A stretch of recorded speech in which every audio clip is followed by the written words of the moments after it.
할머니들이 내가 명동에 지난주에도 명동에 모임이 있어서 갔었는데 이렇게 걷다 보면 할머니들이 날 만나면 너무너무 반가워해요.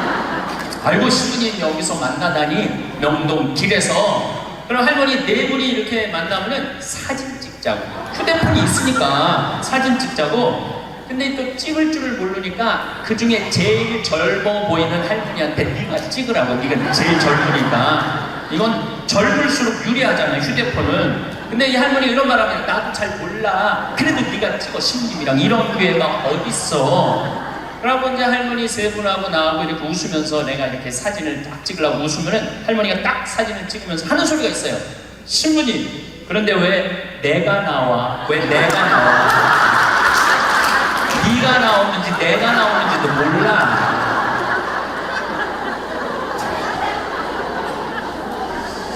요즘 애들은 태어나면서부터 어떻게 태어나는 줄 아세요? 이러면서 태어나요. 이러면서 태어나면서 요즘 애들은. 그런데 1살, 2살도 그걸 보는데 지금 60대 넘어서는 할머니들은 지금 세상이 어떻게 돌아가고 있는지 모르는 거예요. 시카고 대학에서 상담 심리 박사학위를 딴 신부님을 보내주셨어요. 이 신부님은 8시부터 9시까지 무슨 프로그램을 하느냐면 별별 이야기를 해요. 별별 이야기를 다 해보자 이거야, 별별 이야기를. 그래서 이제 뭐 마음이 답답한 분들이 원두막에 모닥불 펴놓고 이야기를, 원래는 1시간 하는데 대개 2시간에서 2시간 반 한대요. 근데 할머니 한 분이 별별 이야기를 하는데 이 할머니 하는 말이 그 신부님한테, 신부님, 나는 일생 남 피해 준 적도 없고 죄 진 적도 없고 신앙생활을 열심히 했다는 거예요. 난 정말 부끄럽지 않게 살았는데 며느리가 어느 날 갑자기 자기를 보더니 야인년아 그러더래요. 야인년아. 난 내가 무슨 죄를 졌다고 며느리한테 그 소리를 들어야 되느냐고. 나는 억울해 죽겠다고 1시간 반을 하소연을 하더래요. 내가 그 얘기를 듣고 우리 상담 소장님한테 그랬어요. 그 할머니가 정말로 모르는 게 하나 있다. 그 할머니가 정말로 잘못한 거는 안 죽고 오래 사는 게 잘못한 거다. 그 할머니의 잘못은 안 죽은 거다. 안 죽은 거. 옛날에는 집안에 그 장수하는 어르신이 있으면 집안에 가문의 자랑이었어요. 근데 참 재미난 설문조사가 있었어요. 명문대학교, 요 근처에 있는 명문대학교 학생들한테 물어봤어요. 10년 전에 부모님이 몇 살까지 살기를 원하느냐고. 근데 10년 전에 명문대학 학생들이 답을 했는데 65세, 부모님이 65세까지 살았으면 좋겠다는 거예요. 근데 또 5년 후에 또 조사를 해봤어요. 똑같은 신입생들한테 부모님들이 몇 년 더 살았으면 좋겠느냐고. 그랬더니 5년 전에는 63세로 줄어들었어요. 부모님이 63세까지 살았으면 좋겠다는 거예요. 근데 얼마 전에 또 똑같은 설문조사를 신입생들한테 했더니 몇 살까지 살았으면 좋겠냐고 그랬더니 60살까지 살았으면 좋겠다는 거예요. 다시 말해서 여기 계신 여러분들은 다 죽어야 돼. 애들의 바람이라면은 다 죽어야 돼. 그런데 부모님 생각하고 자식 생각하고 너무너무 다른 거예요. 부모님은 손자도 보고 싶고 증손자도 보고 싶고, 그런데 자식들은 다 키웠고 할 일 다 했으니까 죽어라 이거예요. 죽어라. 제가 왜 비행기 얘기도 하고 휴대폰 얘기도 했느냐 하면 세상은 너무나 많이 변하고 있어요. 그런데 누가 세상의 변화를 못 읽느냐면 여기 계신 50대, 60대, 70대 되신 분들이 세상이 어떻게 돌아가는지 모르고 있는 거예요. 그게 큰 문제라는 거예요. 그걸 세상이 돌아가는 걸 알면 대처를 할 텐데 세상 돌아가는 거에 대해서 알지를 못하니까 야인년아 이 소리를 듣는 거예요. 그러니까 여러분들 며느리한테 야인년하는 소리 안 들으려면 어떻게 하면 좋아? 아니지, 죽으라는 얘기가 아니라 죽으라는 얘기가 아니라 자식하고 같이 살 생각을 처음부터 하지 말아야죠. 왜 자식하고 같은 집에서 살아요? 그러니까 그런 마음으로 인생을 바라봐야 된다는 거예요. 그런데 아마 2040년에는 아마 제 생각에는 아이를 거의 낳지 않을 거예요. 2040년이 되면은 아이들을 안 낳아요. 왜 아이들을 안 낳느냐면 지금 대한민국의 애들 고통스러워요, 안 고통스러워요? 공부하느냐고 고통스럽죠? 경쟁하느냐고 고통스럽죠? 그러니까 애들을 세계에서 가장 애를 안 낳는 나라에 이유가 있는 거예요. 애들이 고통스러우니까 너무너무 고통을 겪으니까 또 지금 애를 안 낳는 30대, 40대들은 자기네들이 그렇게 고생을 했으니까 내 자식이 이 세상에 태어나갖고 그 경쟁 속에 애를 키우고 싶지 않은 거예요. 그래서 애를 안 낳는 거예요. 2030년, 40년. 그러니까 지금 여러분들은 자식이라도 갖고 자식한테 투자라도 하지만은 2030년, 40년 되면 아예 자식을 안 낳을 거라는 얘기예요. 지금 대한민국은 저출산 때문에 이 민족이요, 애를 안 낳으면 민족이 사라지게 돼 있어요. 그러니까 이 대한민국의 존재 자체가 걸려있는 거예요. 이거 정말 보통 심각한 문제가 아니에요. 그러니까 애를 많이 낳는 유일한 방법은 국가에서 대학까지 등록금을 대주는 거예요. 국가에서 대학까지. 아니 근데 이게 불가능한 얘기가 아니고 유럽은 대학까지 다 국가에서 등록금을 내줘요. 심지어는 박사학위까지 내주는 나라들도 있어요. 국가가 책임지면은 여러분들 국가가 등록금 다 대주면은 여러분들은 훨씬 짐이 가볍죠. 그리고 노후 대책도 준비할 수 있고 국가가 다 대주니까. 또 애를 많이 낳게 하려면은 국가가 뭐도 해야 되느냐면은 할머니 할아버지들한테 연금도 다 내줘야 돼요. 연금도 지금 20만원 40만원 주잖아요. 그거 80만원 90만원까지 올려야 돼요. 80만원 90만원까지 올릴 수 있어요. 여기 그러니까 내가 답답하다는 거예요. 그걸 어떻게 주느냐고. 우리나라 경제 규모에 있는 나라들은 다 80만원 90만원 줘요. 지금 다른 나라들은 80만원 90만원 다 줘요. 누구한테 돈 뺏어서? 기업 많은 사람들한테, 돈 많은 사람들한테 뺏어서 국민들한테 주는 거. 그래야지 국가가 살아나는 거예요. 얼마 전에 하와이에서 우리 할머니들 25분이 평창으로 1박 2일 피정으로 왔어요. 피정하고 그 다음에 어디로 가? 제주도로 가서 전주로 갔다가 서울 가서 다시 하와이로 간대요. 그러면은 그 할머니들이 그렇게 비행기 값 내고 그렇게 뭐 일주일, 2주일 한국에 여행 오는 이유가 뭐냐면 하와이는 다른 미국보다 하와이하고 알래스카는 연금을 많이 줘요. 거의 90만원, 100만원, 뭐 110만원까지 준다고 그러는 것 같아요. 하와이는. 근데 이 할머니들이 돈을 안 쓰고 가만히 있어갖고 통장에 3만 달러가 넘잖아요. 그러면 다음에 연금을 줄여요. 이 할머니는 돈이 필요 없나 보다. 그래갖고 연금을 줄여. 그러니까 이 할머니는 돈이 나오면 그거 모아갖고 다 써야 돼요. 근데 미국에 간 우리나라 하와이 할머니들도 이제 똑똑해갖고 그런 할머니들도 있지만 자식들은 돈 안 줘요. 그거 다 써갖고 다 써. 그러니까 한국도 출산율을 높이는 방법은 뭐냐면 애들 등록금 다 대주고 그 다음에 할머니들, 할아버지들 연금 다 대주면은 아니 애 낳으면 국가에서 등록금 대주고 그 다음에 늙으면 국가에서 용돈 주는데 애를 안 낳을 이유가 뭐가 있어? 애가 얼마나 사랑스러운데. 애기가 사랑스럽지 않아요? 아주 쉬운 일이야. 저 신부님 참 답답한 얘기네. 돈이 어디 있어서 그런 걸 하느냐고. 여러분들 내가 조금 전에 교도소 아주 굉장히 높은 분을 만나고 왔는데 교도소에 죄수 한 명 1년에 돌보는데 들어가는 돈이 2,500만 원이래요. 2,500만 원. 일주일에 한 번씩 고기 80년대부터 나왔대. 그리고 요즘 보리가 비싸갖고 다 쌀밥 준대. 다 쌀밥 준대. 보리가 비싸갖고. 그러면은 2,500만 원을 들여갖고 그 사람들을 감옥에다가 집어 넣는 게 낫느냐? 그 사람들 한 달에 200만 원씩 줘가면서 이 세상에서 건강하게 사느냐? 그게 어디가 좋을 것 같아? 뭐가 좋을 것 같아? 세상에 나와갖고 한 달에 200만 원씩 국가가 줘갖고 쓰는 게 나라 경제에도 도움이 되는 거예요. 우리가 이 자본주의 국가, 민주주의 국가에서 돈을 아낀다고 이게 국가가 돌아가는 게 아니에요. 옛날에 못 먹고 못 살 때는 아껴야지. 근데 지금 대한민국은 돈이 흘러 넘쳐요. 돈이 흘러 넘쳐요. 이거를 골고루 온 국민들한테 다 보내야 돼. 근데 첫 번째 보내는 건 교육비 전액 국가가 부담하는 거예요. 두 번째는 할머니 할아버지들 국가가 책임지는 거예요. 그러면은 나라는 잘 돌아가게 있어요.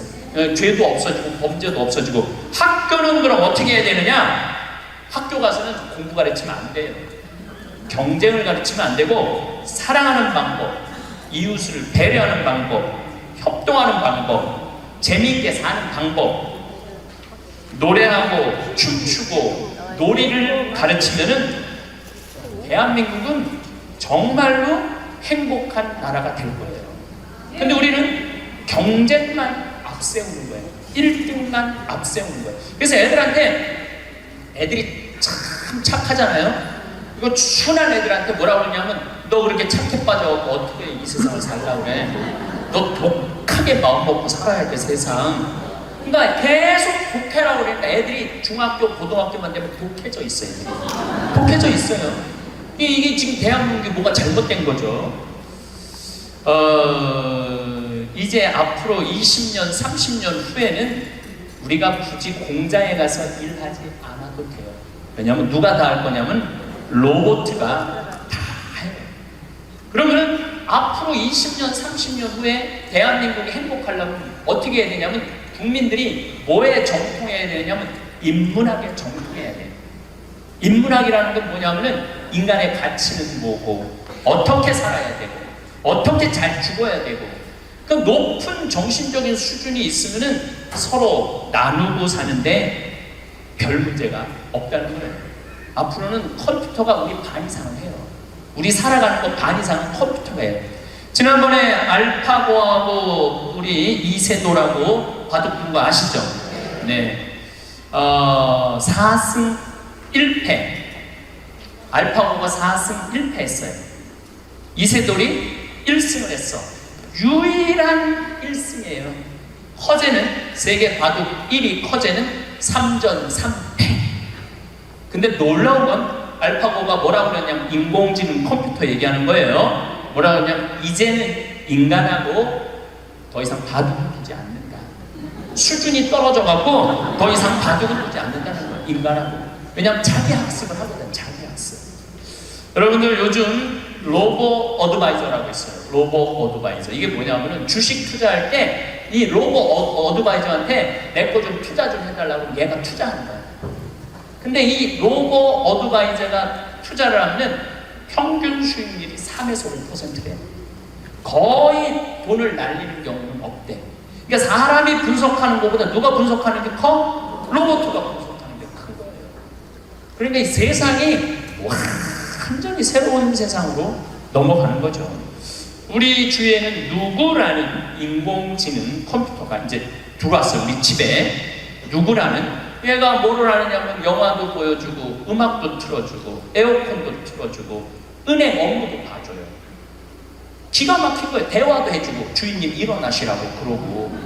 그러니까 이제는 앞으로는 제가 보기엔 2040년에 가면은 결혼도 하지 않을 거예요. 결혼도 아이를 안 낳는 게 문제가 아니라 아예 결혼을 하지 않을 거예요. 미국에서는 이제 2040년에 뭐가 나왔느냐면 성생활하는 로봇가 나왔어요. 2009년에 라스베가스에서 로봇 전시회를 했는데 록시라는 여자 컴퓨터가 나왔어요. 근데 키가 1m 70, 몸무게 54kg. 그리고 이 고무 합성 재질로 해갖고 만지면 여자 피부 만지는 기분이 들어. 그러니까 굳이 이제 결혼 안 해도 돼. 아니 왜 굳이 머리 복잡한 여자하고 사노? 로봇 록시가 나왔는데 근데 이게 가격이 얼마냐면 1,000만 원. 1,000만 원. 근데 앞으로 2,000 싸기도 싸죠. 싸요. 그런데 지금 2009년에 이 전시회가 시작이 됐는데 제가 보기엔 2030년, 40년 되면은 거의 아내 역할까지 해주는 로봇가 나올 거예요. 그리고 성격도 고를 수 있대. 까칠한 여자를 고르고 싶으면 까칠한 여자를 고르고, 부드러운 여자를 고르면 부드러운 여자를 고르고. 근데 일본에서 2015년에 무슨 로봇가 나왔느냐면 아즈마 히카리라는 로봇가 나왔어요. 아즈마는 일본어로 나를 맞아주는 아내라는 로봇이야. 나를 맞아주는 아내야. 근데 놀라운 거는 이 아즈마는 취미는 애니메이션 감상이고 특기는 계란 프라이 만들기. 좋아하는 음식은 도너츠예요. 벌레를 매우 두려워하지만 열심히 일하는 사람을 위해서는 무엇이든지 도와주는 영웅의 여자예요. 이 여자는 아침에 여보 일어나요. 출근해야죠. 남편을 깨워요. 그리고 남편이 저녁에 나 몇 시에 퇴근할 거야. 그럼 날이 더우면 에어컨을 틀어놔요. 목욕물도 데워놔요. 근데 문제는 이 꼴 저 꼴 안 보고 죽으면 되는데 그 모든 꼴을 다 봐야 돼요. 근데 그게 어떤 건지도 모르고 우리는 살아가는 경우가 너무 많아요. 이 록시를 만든 개발자의 최종 목표는 실질적인 동반자의 여자를 만드는 게 최종 목표예요. 그러니까 단순히 상담도 고민도 위로도 해주는 거죠. 2040년이 되면 어떤 로봇가 나오느냐면은 감정을 벌써 근데 감정을 느끼기 시작한다고 그래요. 감정을 느끼는 로봇가 나온대요.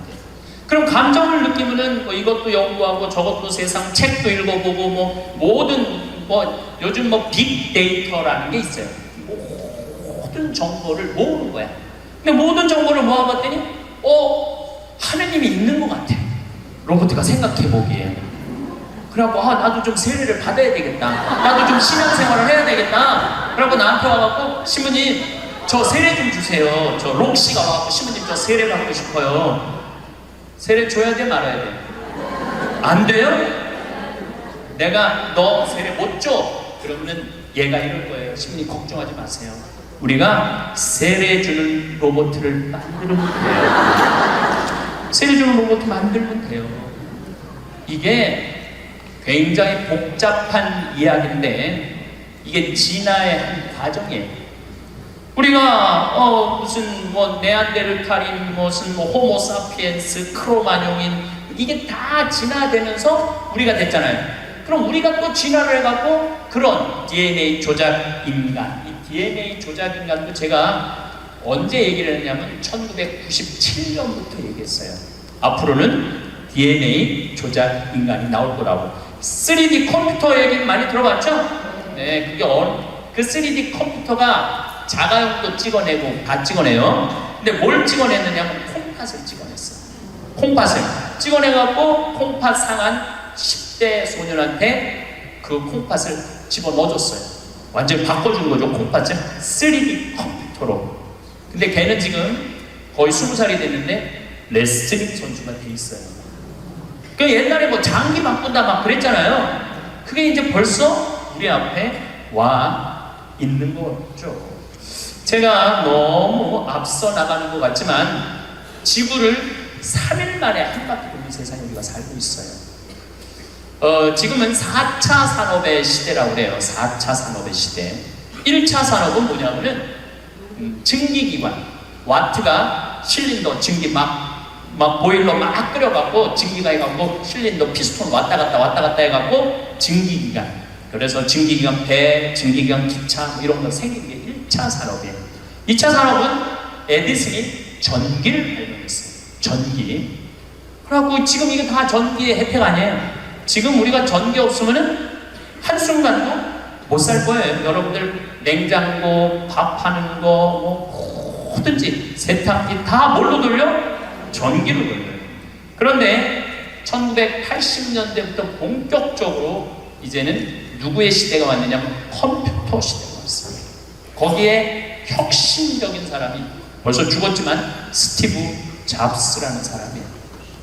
이제는 컴퓨터가 이제 끝나갖고 인공지능이 와갖고 이제는 4차 산업의 시대로 접어들고 있어요. 4차 산업. 4차 산업의 시대는 우리 인간하고 DNA 조작 인간하고 그 다음에 인공지능 인간하고 공유하는 세상이 온다는 거예요. 공유하는 세상이, 완전히 새로운 세상이 펼쳐지죠. 세상이 어떻게 돌아가며 어떻게 살 것인가 확실한 가치관이 서 있지 않는 한 그냥 어벙어벙하고 살다가 죽는 거예요. 그러니까 내가 이 복잡한 세상을 조금이라도 들여봐야 되겠구나 하고 공부를 하는 사람들이 많다는 거예요. 그 며칠 전에 이 동창신부 25주년이라 미사 같이 봉헌을 했어요. 내가 너무너무 사랑하는 동창신부라 분당에 가갖고, 근데 또 뭐 같은 신부님이 와갖고 얘기를 하는데, 자기가 오스트리아 대사가 자기를 초청해갖고 오스트리아를 갔는데 아주 시골을 갔대요. 근데 할머니 6이서 커피를 이렇게 찻집에서 놓고 토론을 하는데 너무너무 진지하게 토론을 하더래. 근데 뭐 말을 못 알아들으니까 그 대사한테 물어봤대요. 저 지금 무슨 토론하는 거냐고. 할머니 한 분은 철학가의 얘기를 하고, 한 할머니는 음악에 대해서 얘기하고, 한 할머니는 미술에 대해서 얘기하고, 한 할머니는 지금 이 세상에 돌아가는 정치 얘기를 토론을 몇 시간씩 하고 앉아있기 때문에.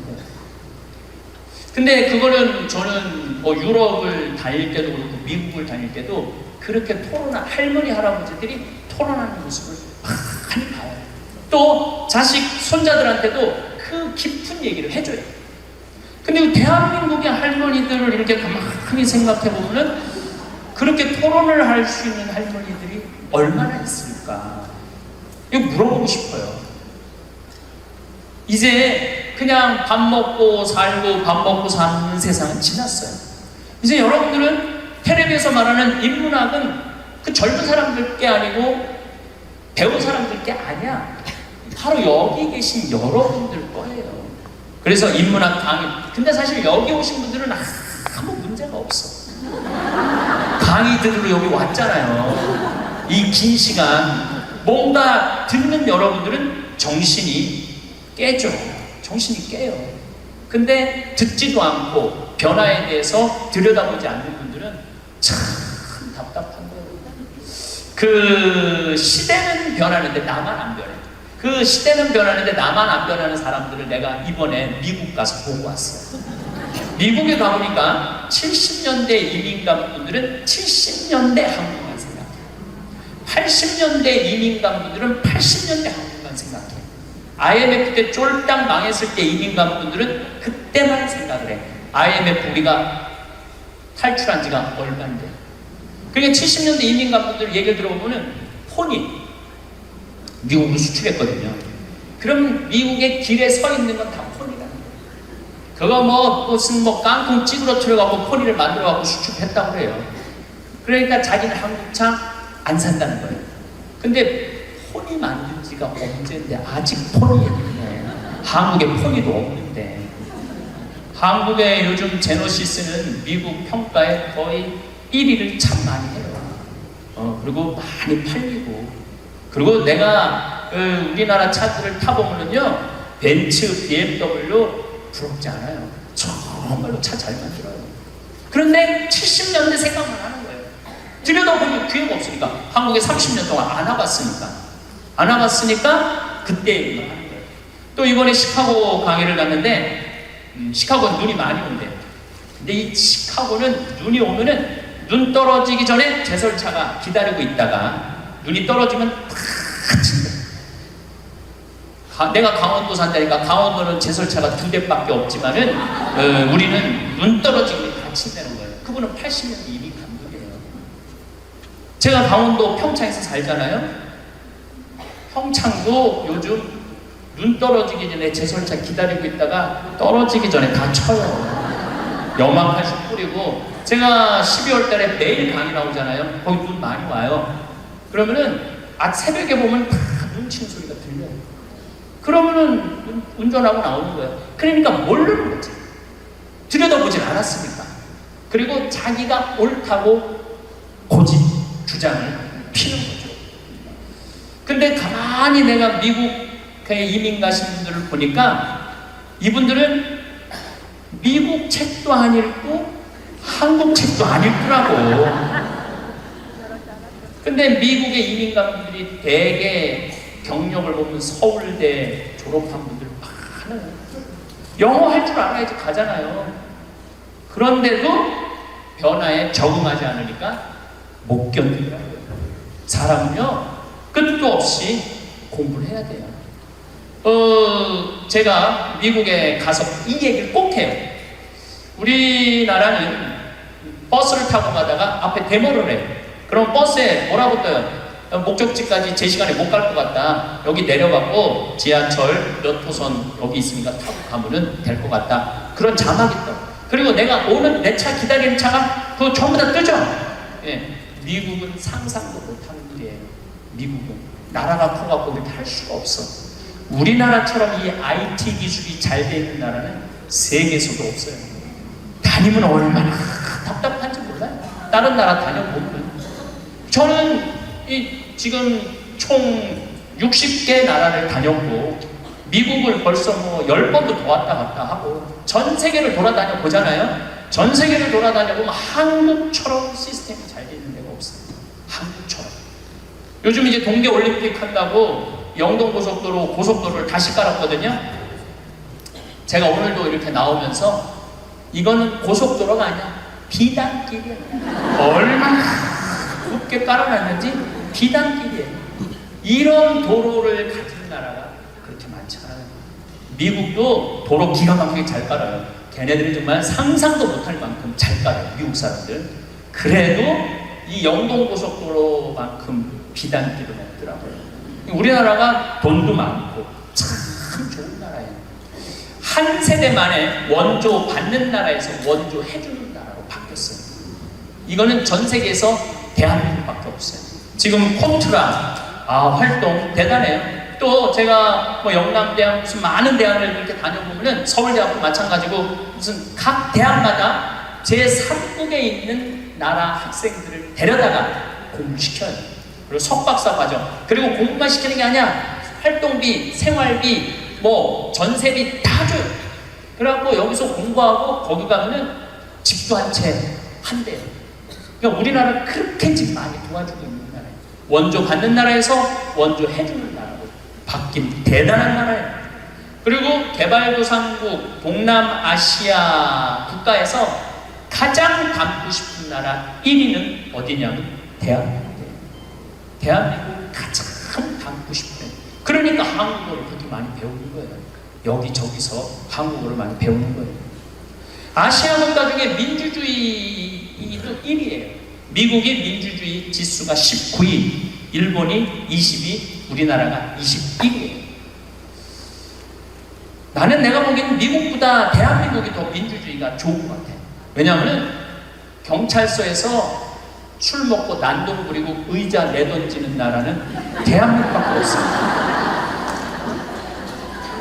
경찰이 이러시면 안 된다고 그러고 막 두들겨 맞고 막 이러는 나라는 전 세계에서 대한민국밖에 없어요. 우리나라처럼 이 경찰들이 그렇게 그냥 국민들한테 공무원들도 마찬가지예요. 뭐 공무원들 부패 지수가 높다고 그러지만은 높은 사람들이고 요즘 젊은 공무원들 그 어려운 시험 가서 통과한 공무원들은요. 오늘도 우리 이 직원이 무슨 우리 이제 생태마을 물건 허가 때문에 읍에 들어갔다 왔는데 그렇게 친절하게 설명을 해주고 도와주더라는 거예요.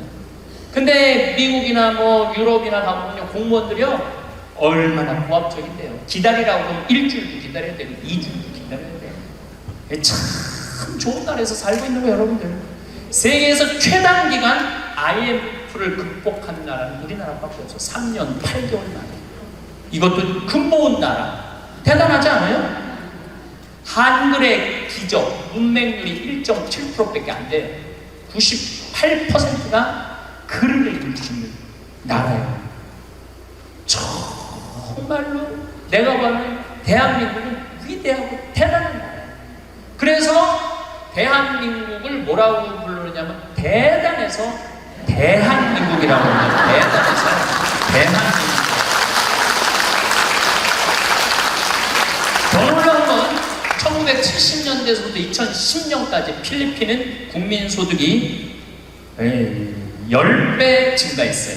필리핀이 1970년서부터 2010년까지 40년 만에, 그러니까 1970년대는 필리핀이 우리보다 잘 살았다는 얘기죠.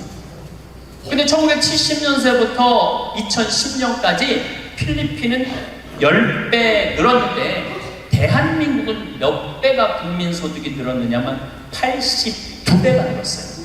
82배. 상상을 초월할 만큼 우리가 돈도 많이 버는 나라예요. 근데 정말로 대한민국이 행복한 나라일까요? 제가 지난 7월 22일 날 아프리카 잠비아에 선교 봉사를 떠났습니다.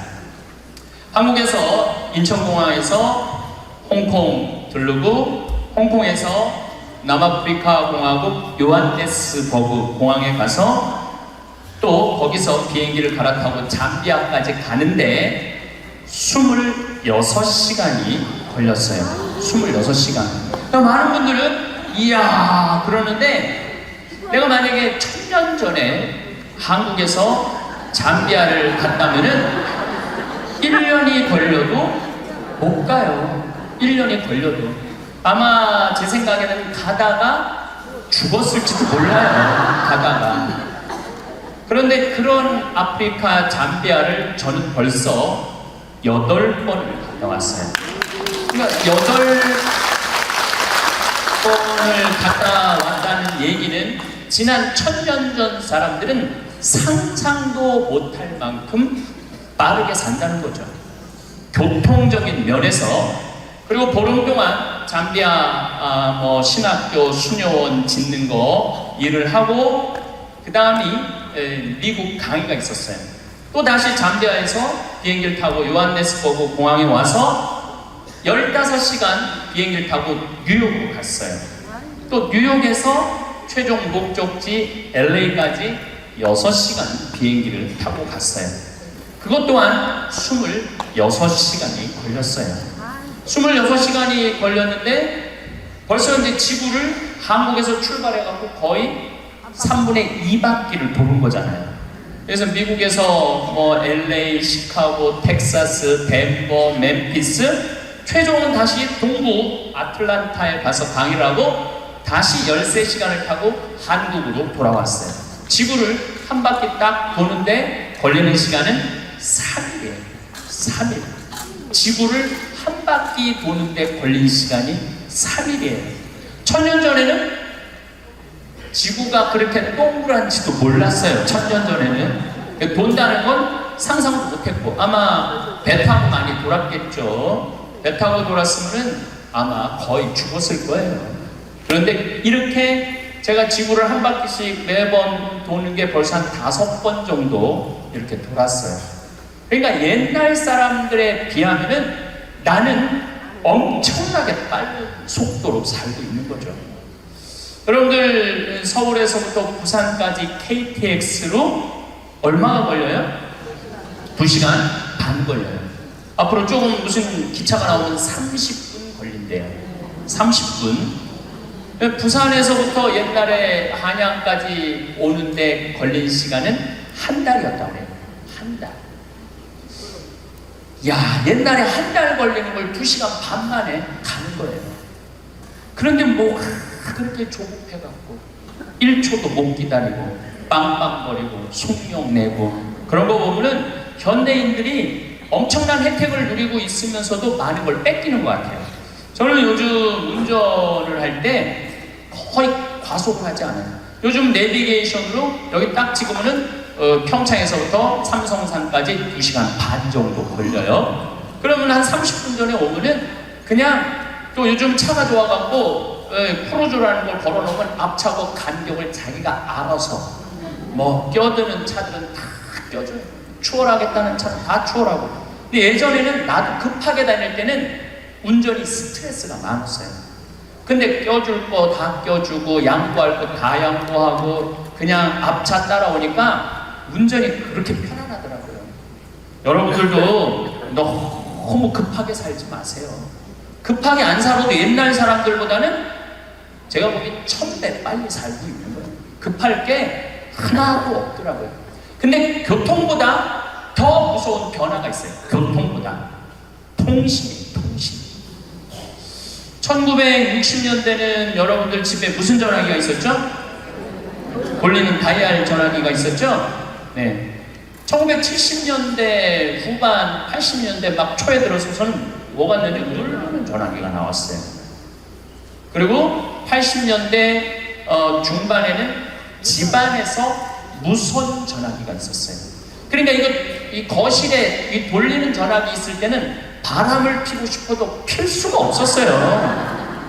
거실에서 통화를 해야 되니까. 근데 이거는 뭐 화장실에 가서 들고 가서 해도 되고 그러니까 이 세상이 변하기 시작한 거죠. 1980년대 말은 드디어 우리가 알고 있는 휴대폰이 나왔어요. 휴대폰이. 이제 집 밖에서도 전화를 할 수 있는 세상이 된 거죠. 그리고 우리나라에서는 각각 나라마다 다른데 2009년에 본격적으로 스마트폰이 나왔어요. 그리고 갤럭시 1, 갤럭시 2, 갤럭시 3, 갤럭시 4, 5, 6, 7, 8까지 나왔어요. 근데 여기 계신 분들은 지금 스마트폰이 뭐고 휴대폰이 뭐고 갤럭시 1, 2, 3, 4, 5, 6, 7, 8을 구분할 수 있는 분들이 거의 없어요. 뭐가 뭔지 몰라. 전화기는 들고 있는데 네, 뭐가 뭔지는 몰라요. 이 스마트폰 안에는 그래서 제가 오늘 특별히 휴대폰을 갖고 왔는데 저는 갤럭시 8 플러스예요. 이 안에는 모든 게 다 들어와 있어요. 이걸로 내 차 시동도 걸을 수 있고 이걸로 텔레비도 볼 수 있고 동영상도 볼 수 있고 음악도 들을 수 있고 인터넷도 할 수 있고 유튜브도 볼 수 있고 이게 못하는 게 없어요. 정말 못하는 게 요 조그만 거 안에 못하는 게 없어요. 1960년대 컴퓨터가 처음 나왔을 때 컴퓨터 미사일 궤적 계산하느냐고 컴퓨터를 썼어요. 그 컴퓨터 크기는 30톤이었어요. 30톤. 그러니까 이 앞에 앉아 계신 여러분들 그런데 그거보다도 이게 성능이 더 좋아요. 훨씬 더 좋은 세상에 살고 있어요. 1990년대는 세계 10대 기업 중에 일본이 8개를 차지했어요. 근데 2010년에는 세계 10대 기업 중에 일본은 하나도 없어요. 하나도. 지금은 삼성이 그래도 10대 기업에 들어가 있어요. 세계 10대. 지금은 구글, 애플, 페이스북, 아마존. 근데 여기 계신 분들 중에 구글이라는 거가 있는데 그게 뭐 다 알지를 못해. 근데 구글하고 페이스북, 아마존은 텔레비전에 선전을 안 해요. 그리고 구글은 물건을 팔지 않아요. 인터넷으로만 파는데 이 기업의 가치는 700조예요. 700조. 그래갖고 이 요즘 오로지 이 휴대폰 컴퓨터가 시장이 얼마냐면 4,300조예요. 4,300조. 네, 상상도 못할 만큼 크죠. 제가 산호세에 있는 구글 본사에 갔었어요. 정말로 기가 막히더라고요. 왜냐하면 모든 복도에 먹을 걸 다 놔둬요. 직원들을 위해서. 그리고 거기서 자기가 중간에 뭐 일하다가 수영하고 싶으면 요만한데 물 이렇게 내려와서 수영도 하고 모든 식당의 밥을 다 먹을 수 있어요. 근데 걔네들은 물건을 팔지 않아요. 그런데도 어마어마한 돈을 벌어요. 그게 뭐 때문이냐면 컴퓨터, 휴대폰 때문에 그래요. 세상은 너무나 많이 변하고 있죠. 삼성이 올해 수출액이 2,000억 달러가 넘어가요. 삼성이 올해 수출액이 2,000억 달러. 헝가리보다 더 많이 수출해요. 헝가리라는 나라보다도 기업 하나가 훨씬 더 많이 수출을 하죠. 제가 논문을 쓸 때 타자기로 논문을 썼어요. 근데 딱 신고가 되니까 286 컴퓨터 컴퓨터, 386 컴퓨터, 486 컴퓨터, 586 컴퓨터, 메가 컴퓨터, 기가 컴퓨터가 나왔어요. 그때는 막 이만한 건데 요즘은 요만한 컴퓨터로 나와요. 제가 왜 이런 말씀을 드리느냐 하면 50살 이상부터는 컴퓨터에 대해서 깜깜해요. 휴대폰에 대해서 깜깜해요. 세상은 컴퓨터, 휴대폰 세상으로 살아가고 있는데 여기 계신 분들은 깜깜이로 살아가는 거야. 깜깜이로 살아가는 거예요. 그런데 문제는 뭐 그런 거 있어도 무슨 문제야. 그냥 살면 되지. 그런데 깜깜한 상태로서 몇 년을 살아야 되느냐 하면 50년을 더 살아요. 깜깜한 상태에서 50년. 아침에 눈을 뜨면서 문득 이런 생각이 듭니다. 언제부터 세상이 이렇게 빨라졌을까요? 어제 같은데 벌써 오늘이고 이번 달이 시작된 것 같은데 벌써 달력을 넘기고 있습니다. 시간만 빠른 게 아닙니다. 우리 주변의 모든 것들이 눈칼 사이에 변해버리고 있어요. 얼마 전까지만 해도 멀리 사는 자식에게 안부를 묻기 위해서는 편지를 써야 했습니다. 정성스럽게 한자 한자 써내려가고 우표를 붙여 우체통에 넣으면 며칠 후에야 소식이 전해졌지요. 급한 일이 있으면 비싼 장거리 전화를 걸어야 했고 그마저도 집에 있을 때만 가능했습니다. 그런데 지금은 어떤가요? 손바닥만 한 작은 기계 하나로 언제 어디서든 얼굴을 보며 대화할 수 있습니다. 멀리 떨어진 손자가 첫걸음을 떼는 순간도 학교에서 상을 받는 모습도 실시간으로 볼 수 있게 되었어요. 이 작은 기계는 참으로 신기합니다. 전화만 되는 게 아니라 사진도 찍고 음악도 들을 수 있고 궁금한 것이 있으면 무엇이든 물어볼 수 있습니다. 예전에는 국어사전이나 백과사전을 뒤져야 했던 일들을 이제는 몇 초 만에 해결할 수 있지요.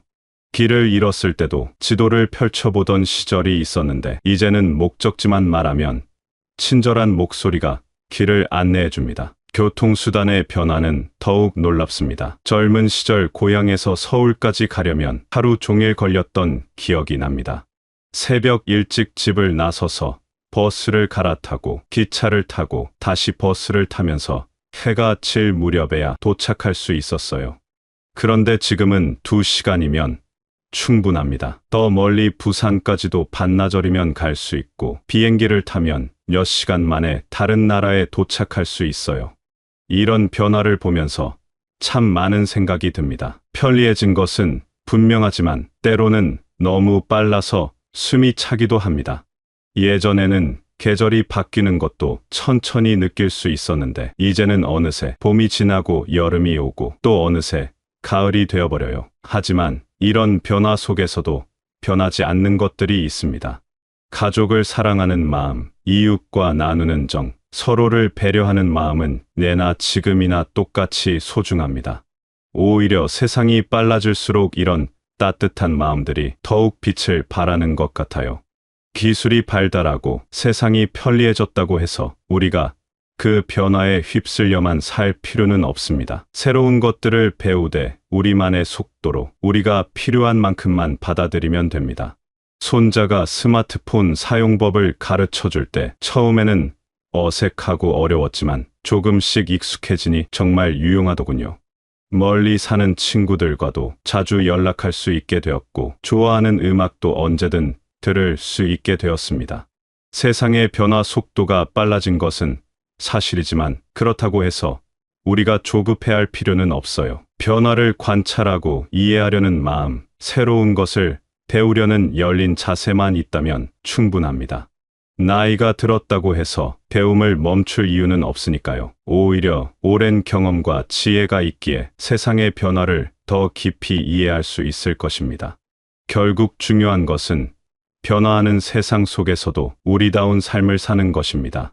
새로운 기술의 도움을 받되 그것에 의존하지 않고 빨라진 세상의 속도에 맞춰가되 우리만의 리듬을 잃지 않는 것이지요. 그런 균형 속에서 우리는 더욱 풍요롭고 의미 있는 삶을 살아갈 수 있을 것입니다. 세상이 빨라진 것만큼이나 우리 사회의 모습도 많이 달라졌습니다. 동네를 걸어보면 예전과는 사뭇 다른 풍경이 눈에 들어와요. 놀이터에서 뛰어노는 아이들의 웃음소리가 예전만큼 들리지 않고 대신 공원 벤치에는 또래 친구들과 담소를 나누는 분들이 더 많아졌습니다. 이것이 바로 우리가 살고 있는 시대의 모습이에요. 아이들이 줄어들고 있다는 이야기를 뉴스에서 자주 듣게 됩니다. 예전에는 한 집에 자녀가 셋, 넷은 기본이었는데 이제는 하나 낳기도 어려워하는 젊은 부부들이 많아졌어요. 물론 그들을 탓할 수는 없습니다.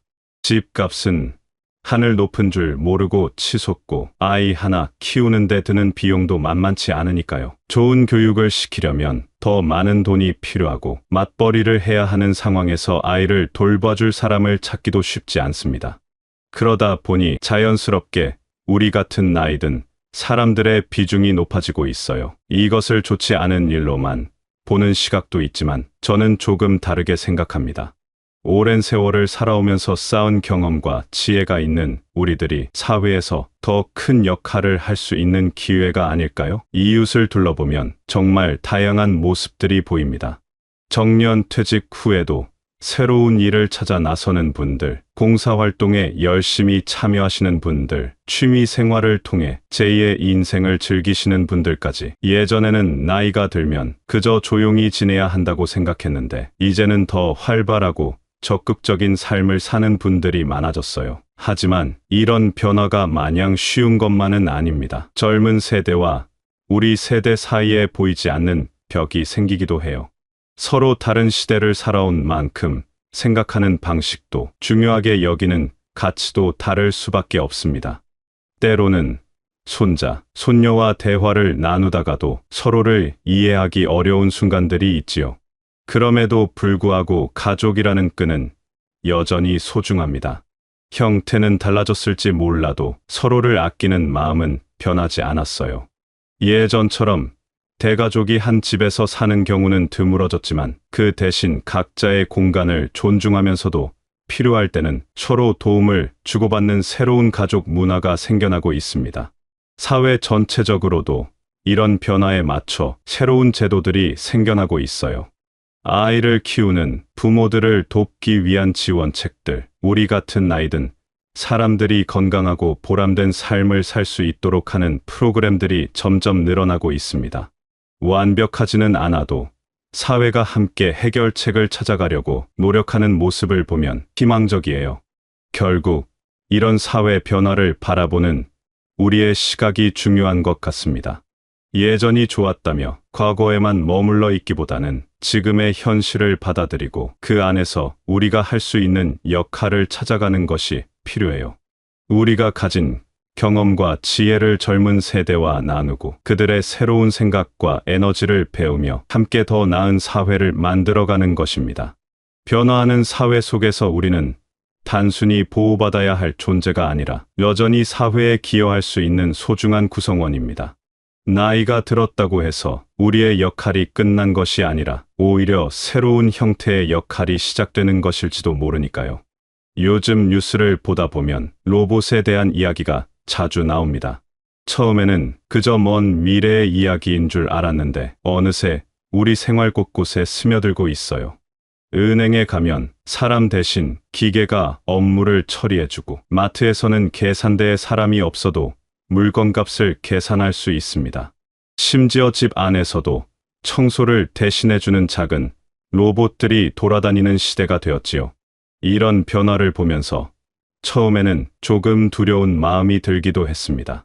기계가 사람의 일을 대신한다면 그럼 사람들은 무엇을 하며 살아야 할까요? 일자리가 줄어들면 젊은 사람들은 어떻게 생계를 꾸려갈까요? 그런 걱정들이 머릿속을 스쳐 지나갔어요. 하지만 곰곰 생각해보니 기계가 할 수 있는 일과 사람만이 할 수 있는 일은 분명히 다르다는 것을 깨달았습니다.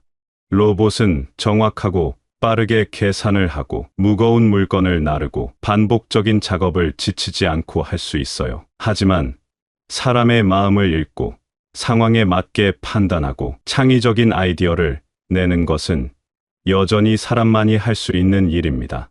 병원에 가보면 이런 차이를 더욱 분명하게 느낄 수 있어요. 검사 장비들은 점점 정교해지고 있지만 환자의 아픈 마음을 달래주고 격려해주는 것은 여전히 의사와 간호사의 몫입니다. 따뜻한 말 한마디, 손을 잡아주는 작은 배려, 환자 개개인의 상황을 이해하고 맞춤형 치료를 고민하는 것들 말이에요. 교육 현장도 비슷합니다. 아무리 뛰어난 학습 프로그램이 나와도 학생 한 명 한 명의 특성을 파악하고 힘들어할 때 격려해주고 꿈을 키워나갈 수 있도록 도움을 주는 것은 사람인 선생님만이 할 수 있는 일이지요. 지식을 전달하는 것 이상으로 인격을 기르고 정서적으로 성장할 수 있도록 돕는 역할은 결코 기계가 대신할 수 없습니다. 이런 맥락에서 보면 앞으로의 시대에는 사람다운 마음과 감성이 더욱 중요해질 것 같아요. 기계적으로 처리할 수 있는 일들은 로봇에게 맡기고 사람은 더 사람다운 일에 집중할 수 있게 되는 거지요. 그렇다면 우리는 무엇을 준비해야 할까요? 먼저 다른 사람의 마음을 이해하고 공감하는 능력을 기르는 것이 중요합니다. 이것은 책을 통해서만 배울 수 있는 것이 아니라 실제 사람들과의 관계 속에서 자연스럽게 길러지는 것이에요. 이웃과 인사를 나누고 가족과 대화를 하고 친구들과 시간을 보내면서 서로의 감정을 나누는 경험들이 모두 소중한 공부가 됩니다. 또한 창의적으로 생각하는 능력도 필요해요. 정해진 답이 있는 문제들은 컴퓨터가 더 빠르고 정확하게 풀 수 있지만 새로운 아이디어를 내고 독창적인 해결책을 찾는 것은 사람만의 특별한 능력입니다. 이런 능력은 다양한 경험을 통해 기를 수 있어요. 새로운 취미를 시작해보고 평소에 가보지 않던 곳을 여행하고 다른 분야의 책을 읽어보는 것들이 모두 도움이 됩니다.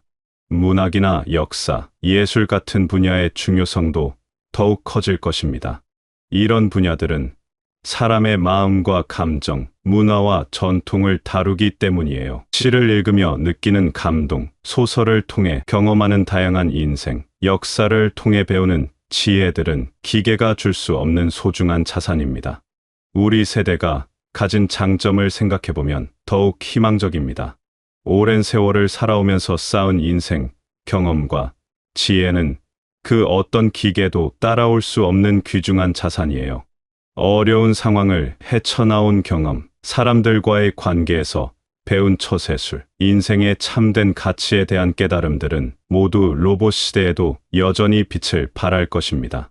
젊은 세대들이 새로운 기술을 빠르게 익히는 것처럼 우리도 우리만의 방식으로 변화에 적응해 나갈 수 있어요. 완전히 새로운 것을 배우기보다는 우리가 이미 가지고 있는 장점들을 더욱 발전시키 그것을 젊은 세대와 나누는 것이 중요합니다. 예를 들어 손자에게 옛날 이야기를 들려주는 것도 단순한 추억 나누기가 아니라 소중한 교육이 될 수 있어요.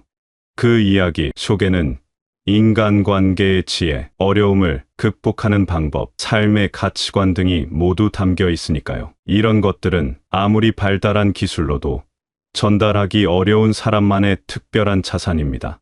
결국 로봇 시대가 온다고 해서 사람의 가치가 줄어드는 것이 아니라 오히려 진정한 인간다움의 가치가 더욱 부각되는 시대가 될 것 같아요. 기계가 할 수 있는 일은 기계에게 맡기고 사람은 더 사람다운 일에 집중할 수 있게 되는 거지요. 그러니 두려워하지 말고 우리만의 준비를 해나가면 됩니다. 사람을 사랑하는 마음, 다른 이를 배려하는 정신, 삶의 지혜와 경험을 나누는 따뜻함 등을 계속 기르고 발전시켜 나가는 것입니다. 이런 것들이야말로 앞으로의 시대에 가장 소중한 자산이 될 테니까요. 이렇게 빠르게 변화하는 세상 속에서 가장 중요한 것은 무엇일까요? 바로 세상이 어떻게 돌아가는지를 이해하려는 마음가짐이라고 생각합니다. 젊은 시절에는 바쁜 일상에 쫓겨서 깊이 생각할 여유가 없었지만 이제는 조금 더 여유롭게 주변을 둘러보고 세상의 흐름을 읽어볼 수 있는 시간이 생겼어요. 세상을 이해한다는 것은 거창한 학문을 공부하는 것이 아닙니다. 매일 아침 신문을 읽으며 오늘 무슨 일이 일어났는지 알아보고 뉴스를 보며 사회가 어떤 방향으로 흘러가고 있는지 파악하는 것부터 시작할 수 있어요. 때로는 이해하기 어려운 일들도 많지만 그렇다고 해서 관심을 끄고 살 수는 없습니다. 우리도 이 사회의 일원이니까요. 요즘 젊은 사람들이 어떤 생각을 하며 사는지 궁금할 때가 있습니다. 우리가 젊었을 때와는 완전히 다른 환경에서 자라났을 텐데 그들의 고민과 꿈은 무엇일까요? 손자, 손녀와 대화를 나누다 보면 때로는 이해하기 어려운 부분들이 있어요. 하지만 그럴 때마다 그들을 이해하려고 노력합니다. 서로 다른 시대를 살아온 만큼 생각이 다를 수 있다는 것을 받아들이고 대신 그 차이를 좁혀나가려 애쓰는 거지요. 변화를 두려워하지 않는다는 것은 말처럼 쉬운 일이 아닙니다. 살아온 세월이 길수록 익숙한 것에 안주하고 싶은 마음이 커지는 것이 자연스러워요. 하지만 변화를 완전히 거부하고 살 수는 없습니다. 세상은 계속 변하고 있고 우리도 그 변화의 물결 속에서 살아가고 있으니까요. 그렇다고 해서 모든 변화를 무조건 받아들여야 한다는 것은 아닙니다. 우리에게 도움이 되고 삶을 더 풍요롭게 만들어주는 변화는 적극적으로 받아들이되 그렇지 않은 것들은 적당한 거리를 두고 지켜볼 수도 있어요. 중요한 것은 변화에 대해 열린 마음을 갖는 것입니다. 예를 들어 스마트폰 사용법을 배우는 것도 처음에는 어려웠지만 익숙해지니 정말 편리했어요. 멀리 사는 가족들과 영상 통화를 하고 궁금한 것이 있으면 즉시 찾아볼 수 있고 길을 잃었을 때도 도움을 받을 수 있게 되었습니다. 물론 모든 기능을 다 알 필요는 없어요. 우리에게 필요한 것들만 골라서 배우면 됩니다. 배움에는 나이가 없다는 말이 있습니다. 정말 그런 것 같아요. 새로운 것을 배울 때마다 뇌가 활발해지는 느낌이 들고 세상을 보는 시각이 조금씩 넓어지는 것을 경험할 수 있습니다. 꼭 어려운 것을 배울 필요는 없어요. 새로운 요리법을 익혀보거나 처음 해보는 취미활동을 시작하거나 평소에 관심 없던 분야의 책을 읽어보는 것만으로도 충분합니다. 건강을 챙기는 것도 중요한 배움 중 하나예요. 예전에는 아프면 그냥 참고 지내는 경우가 많았지만 이제는 건강에 대한 정보도 많고 의료 기술도 발달해서 더 적극적으로 건강을 관리할 수 있게 되었습니다. 정기검진을 받고 적절한 운동을 하고 균형 잡힌 식사를 하는 것들이 모두 새로운 시대에 맞는 건강관리법이에요. 사회 참여도 빼놓을 수 없는 부분입니다. 선거가 있을 때 투표에 참여하는 것은 기본이고 지역사회의 크고 작은 일들에도 관심을 갖는 것이 좋아요. 우리가 살고 있는 동네가 어떻게 변화하고 있는지, 어떤 문제들이 있는지 알아두면 더 나은 해결책을 제시할 수도 있습니다. 봉사활동도 좋은 방법 중 하나입니다. 우리가 가진 경험과 시간을 다른 사람들을 위해 나누는 것이지요. 복지관에서 후배들에게 기술을 가르쳐 주거나 도서관에서 아이들에게 책을 읽어주거나 환경 정화 활동에 참여하는 것들이 모두 의미 있는 일들입니다. 가족과의 관계도 새롭게 정의해 나가야 할 부분이에요. 예전처럼 권위적인 관계보다는 서로를 존중하고 이해하는 관계로 발전시켜 나가는 것이 좋습니다. 자녀들의 선택을 인정해주고 손자, 손녀들과는 친구 같은 관계를 만들어가는 것이지요. 세대 간의 차이는 있지만 그 차이를 인정하고 받아들이면서 서로에게서 배울 점을 찾아가는 것입니다. 친구 관계도 마찬가지예요. 오랜 친구들과는 추억을 나누면서도 새로운 이야기들을 만들어가고 새로운 사람들과도 인연을 맺어가며 인간관계의 폭을 넓혀가는 것이 좋습니다. 나이가 들었다고 해서 새로운 친구를 사귀지 못할 이유는 없으니까요. 무엇보다 중요한 것은 호기심을 잃지 않는 것입니다. 세상에는 여전히 모르는 것들이 너무나 많고 경험해보지 못한 일들도 많아요. 그런 것들에 대한 호기심과 관심을 계속 유지한다면 삶이 더욱 흥미로워질 것입니다. 행복한 삶이란 거창한 것이 아니라고 생각해요. 매일매일 작은 기쁨들을 찾아가며 의미 있는 일들을 하며 사랑하는 사람들과 시간을 보내는 것이 진정한 행복이 아닐까요? 변화하는 세상 속에서도 이런 소소한 행복들을 놓치지 않고 살아간다면 그것만으로도 충분히 의미 있는 삶이라 할 수 있을 것입니다. 이렇게 긴 이야기를 나누다 보니 문득 이런 생각이 듭니다. 우리가 살아온 시간들이 결코 헛되지 않았다는 것을요. 빠르게 변화하는 세상 속에서 때로는 뒤처지는 것 같고 젊은 사람들을 따라가기 어려운 것 같아서 위축되기도 하지만 사실 우리에게는 그들이 가지지 못한 소중한 것들이 있습니다. 오랜 세월을 살아오면서 겪은 수많은 경험들, 그 속에서 얻은 지혜와 통찰, 사람에 대한 깊은 이해와 따뜻한 마음씨, 이 모든 것들이 바로 우리만의 특별한 자산이에요. 이런 것들은 하루아침에 만들어지는 것이 아니라 긴 시간과 다양한 경험을 통해서만 얻을 수 있는 귀중한 보물들입니다.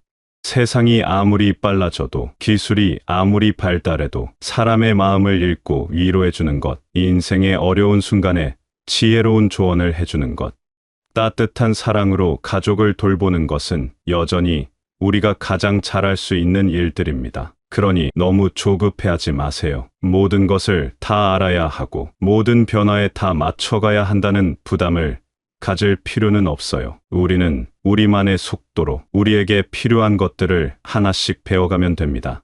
완벽하지 않아도 괜찮고 때로는 실수를 해도 괜찮습니다. 중요한 것은 포기하지 않고 계속 나아가려는 마음이니까요. 변화하는 세상 속에서도 변하지 않는 것들이 있다는 것을 기억하세요. 가족을 사랑하는 마음, 이웃을 배려하는 정신, 어려운 사람을 돕고 싶어 하는 착한 마음, 이런 것들은 시대가 바뀌어도 여전히 소중하고 아름다운 가치들입니다. 오늘도 이런 마음들을 잃지 않고 살아가는 여러분 모두가 정말 자랑스럽고 대단합니다. 세상이 어떻게 변하든 여러분이 살아온 삶과 앞으로 살아갈 삶은 분명히 의미 있고 소중한 것들입니다. 그 사실을 잊지 마시고 오늘도 건강하고 행복한 하루 되시기 바랍니다.